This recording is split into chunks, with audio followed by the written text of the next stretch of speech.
Pesawat tempur Rusia menghancurkan pangkalan angkatan bersenjata Ukraina dengan serangan FAB-3000 di Lipsy. Serangan udara ini mendukung tindakan pasukan unit utara Rusia terus bergerak ke arah Kharkov.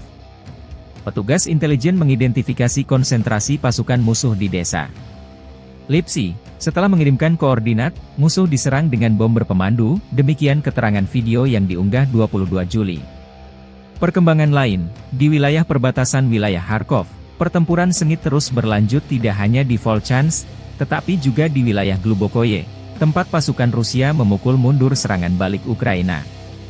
2 hari yang lalu, kelompok khusus angkatan bersenjata Ukraina melakukan serangan cepat di Glubokoye dan mampu mencapai kesuksesan jangka pendek dengan bantuan manuver taktis, tetapi semuanya berakhir dengan sangat menyedihkan. Pertempuran sengit di arah Kharkov ini membuat Rusia dan Ukraina diprediksi kehilangan banyak personel. Konflik dua negara tetangga ini sudah memasuki tahun ketiga belum ada tanda-tanda perdamaian.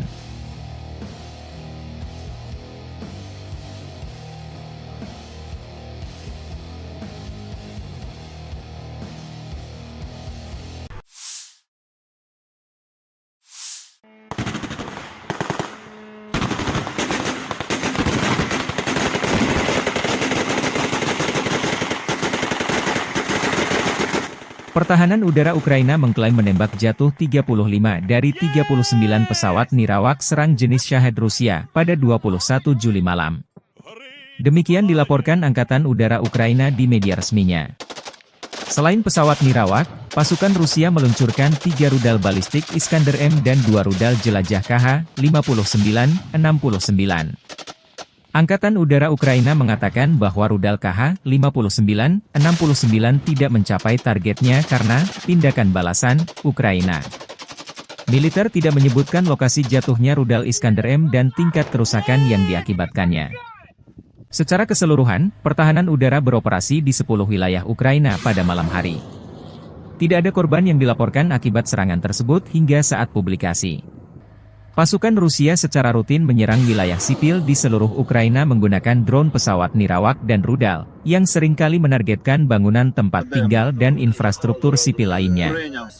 Serangan Rusia terhadap jaringan energi Ukraina telah meningkat dalam beberapa bulan terakhir, yang mengakibatkan kerusakan parah atau kerusakan parah pada beberapa fasilitas energi dan memaksa Ukraina untuk memberlakukan pemadaman listrik bergilir yang lama. Pada malam tanggal 21 Juli, pasukan Rusia meluncurkan rudal dan pesawat nirawak dari 3 lokasi, termasuk Oblast Kursk Rusia, Primorsko-Akhtarsk, sebuah kota di Krai Krasnodar di pantai Laut Azov, dan Crimea. Semua pesawat nirawak yang menargetkan Kiev dihancurkan oleh pertahanan udara di luar kota, menurut administrasi militer kota Kiev.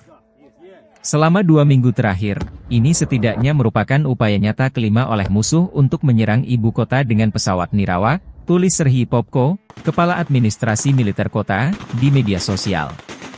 Setidaknya 1 rudal menghantam beberapa infrastruktur penting di Oblast Sumy pagi ini, kata administrasi militer Oblast Sumy.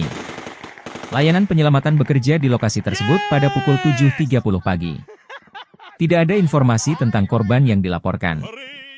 2 pesawat nirawak juga ditembak jatuh di atas Oblast Sumy, yang berbatasan dengan Oblast Kursk Rusia. Menurut laporan otoritas setempat, drone juga dijatuhkan di wilayah Poltava, Dnipropetrovsk, dan Mykolaiv.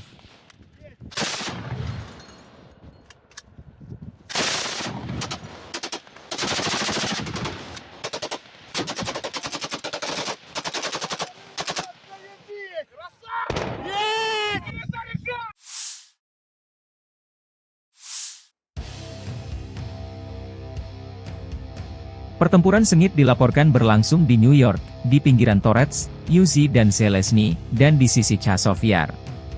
Analisis militer Deep State melaporkan hal ini 21 Juli malam. Menurut staf umum Angkatan Bersenjata Ukraina ke arah Torets, Angkatan Bersenjata Rusia melakukan 5 serangan di Severny, Torets dan Zelezny, 2 pertempuran sedang berlangsung. Pasukan Rusia juga maju di daerah Kalinovka di sisi utara Chazov Yar. Staf umum Angkatan Bersenjata Ukraina dalam laporan malam hari melaporkan bahwa ke arah Kramatorsk, pasukan Rusia melakukan 5 serangan di daerah Chazov Yar dan Andreevka, 2 pertempuran sedang berlangsung.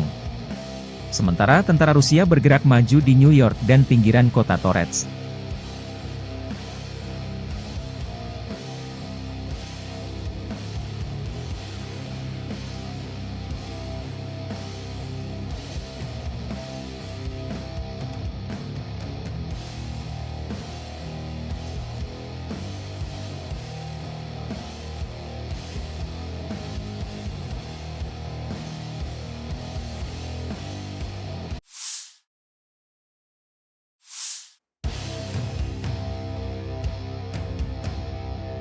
Staf Umum Angkatan Bersenjata Ukraina melansir 22 Juli, militer Rusia total kehilangan 567.760 tentara di Ukraina sejak dimulainya invasi skala penuh pada 24 Februari 2022. Jumlah ini termasuk 1.050 korban yang diderita pasukan Rusia hanya dalam sehari terakhir.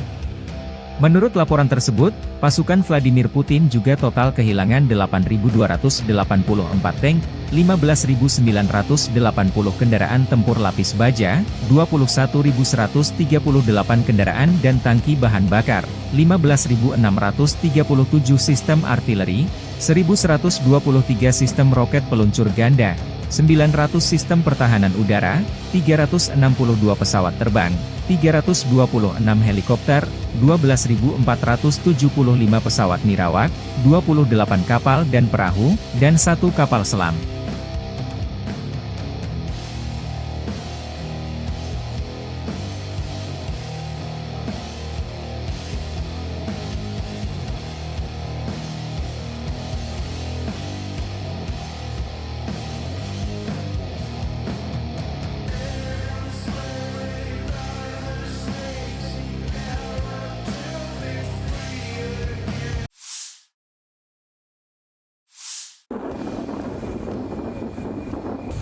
Militer Rusia merilis rekaman pesawat tempur supermanuver multiperan Su-35S dengan kontrol vektor dorong melakukan misi patroli udara di zona operasi khusus sepanjang waktu.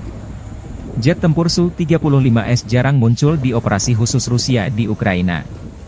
Pesawat tempur Su-35S adalah salah satu andalan Angkatan Udara Rusia yang terkenal dengan kemampuan tempur multiperannya. Dikembangkan oleh Sukhoi, Su-35S adalah varian terbaru dari keluarga pesawat Su-27, yang telah ditingkatkan secara signifikan dalam hal avionik, mesin, dan sistem persenjataan.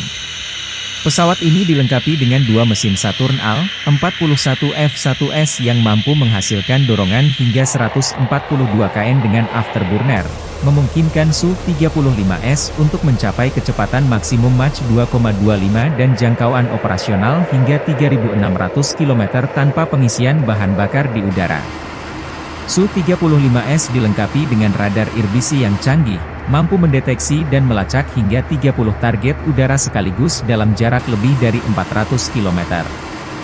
Radar ini juga memberikan kemampuan untuk menyerang target darat dengan presisi tinggi. Selain itu, Su-35S memiliki sistem peperangan elektronik, IU, yang ditingkatkan untuk perlindungan terhadap ancaman rudal dan gangguan radar musuh.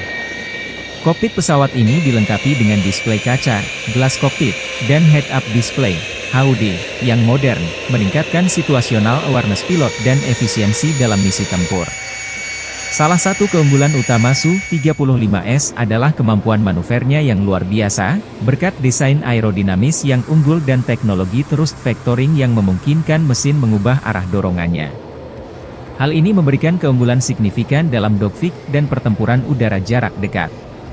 Persenjataan Su-35S mencakup berbagai jenis rudal udara ke udara dan udara ke darat, bom pintar, dan kanon 30 mm GSH-31, menjadikannya platform tempur yang sangat fleksibel dan mematikan. Dengan kombinasi kecepatan, jangkauan, kemampuan deteksi, dan persenjataan canggih, Su-35S mampu melaksanakan berbagai misi tempur, mulai dari superioritas udara, serangan darat, hingga misi penindasan pertahanan udara musuh, SEAD. Keandalan dan kemampuan multiperannya membuat Su-35S menjadi salah satu pesawat tempur yang paling dihormati dan diandalkan oleh Angkatan Udara Rusia serta menarik minat beberapa negara lain yang mencari peningkatan kemampuan Angkatan Udara mereka. Получил боевую задачу на прикрытие своих самолетов Су-25, выполнил взлет с аэродрома, вышел в район прикрытия своих самолетов, выполнил боевую задачу. Самолеты Су-25 отработали штатно и ушли на аэродром базирования. Соответственно, ушел с боевого курса, выполнил уход в сторону своего аэродрома, совершил успешную посадку на своем аэродроме.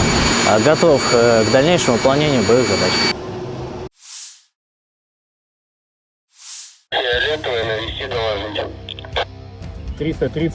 Militer Rusia merilis rekaman awak meriam D-30-122 mm menggempur pertahanan Ukraina di arah Kherson. Video dipublikasikan beberapa waktu lalu. Personil baterai howitzer D-30 dari kelompok pasukan Dnepr menembaki posisi tembak tersamar yang teridentifikasi dari Angkatan Bersenjata Ukraina. Selain itu, pengintaian mengkonfirmasi kehancuran pos pengamatan musuh yang didirikan di sebuah rumah kosong. Howitzer D-30 adalah salah satu artileri medan yang paling terkenal dan banyak digunakan di dunia, pertama kali diperkenalkan oleh Uni Soviet pada tahun 1960-an. Howitzer ini dirancang untuk memberikan dukungan tembakan yang kuat bagi unit infanteri dan lapis baja. Dengan kaliber 122 mm, D-30 mampu menembakkan berbagai jenis amunisi, termasuk peluru peledak tinggi, peluru anti-tank, dan peluru asap. Howitzer ini memiliki kecepatan tembakan maksimal 8 putaran per menit dan jangkauan tembakan efektif hingga 15,4 km dengan amunisi standar. D-30 memiliki desain yang unik dengan roda 3 yang dapat diputar 360 derajat, memberikan fleksibilitas tinggi dalam penempatan dan orientasi tembakan. Ini memungkinkan howitzer untuk dengan cepat mengubah arah tembakan tanpa perlu memindahkan seluruh sistem senjata.